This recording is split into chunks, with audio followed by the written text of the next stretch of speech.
24 ordinary college students were selected for a study. No criminals, no trauma histories, no violence in their past, just students. They were told they were going to take part in a psychological simulation, a simple one, a prison. It would last 2 weeks, but it never reached day 7. Inside the basement of Stanford University, a fake prison was built. Concrete walls, steel doors, small cells, and a rule system designed by psychologists to observe behavior under authority. The students were randomly split into 2 groups, prisoners and guards.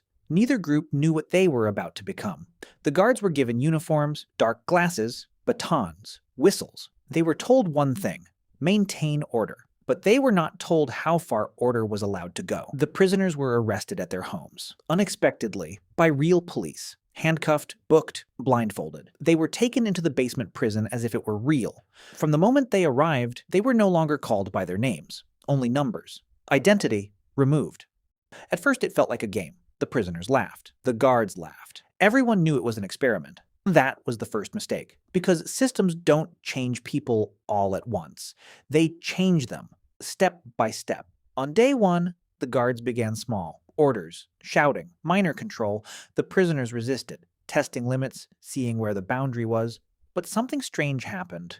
The boundary kept moving. By day 2, the tone changed. Not all at once, just enough to notice. The prisoners were made to clean toilets with their bare hands. They were forced to repeat numbers instead of names. They were woken up at night for roll calls. And the worst part, no one stopped it, because no one felt like they were doing something wrong. The guards were not acting like villains. They were acting like staff. They were doing their job, and that is where things began to break. Because authority does not need cruelty. It only needs permission. By day 3, something else appeared. Breakdowns. One prisoner started screaming uncontrollably. Another became silent, detached, staring at walls for hours. Some began to forget they were part of an experiment at all. The guards noticed something too. Not all at once, but gradually. Control worked. And once control works, it becomes easier to use. Punishments became more creative. Humiliation replaced instruction. Power started to feel natural. Then came the shift that nobody expected. The system stopped feeling like a simulation. It started feeling real. Not because it was real, but because everyone behaved like it was. Even the psychologist running the study began to change. Philip Zimbardo. He was not just observing anymore. He was inside it, acting as prison superintendent, scheduling shifts, approving procedures, becoming part of the system he created. And slowly, he stopped seeing it as something that could go too far. By day 5, the prison was unstable. Prisoners were emotionally collapsing. Guards were escalating control without instruction. And the line between experiment and reality had almost disappeared completely. Then an outsider arrived, a graduate student. She saw what was happening, not just stress, not just acting, but something deeper.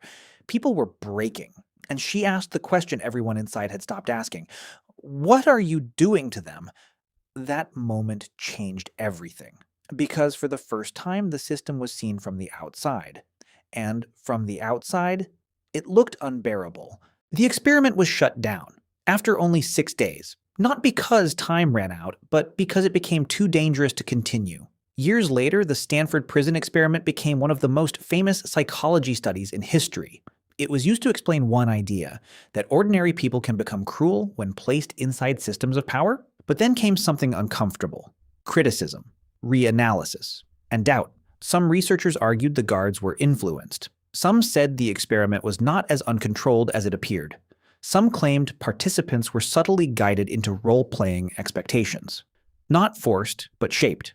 And suddenly the story became more complicated, because maybe it was not just about evil guards. Maybe it was about something deeper, something less dramatic and more unsettling. How easily humans adapt to expectations. How quickly roles become identity. How a system doesn't need to change who you are.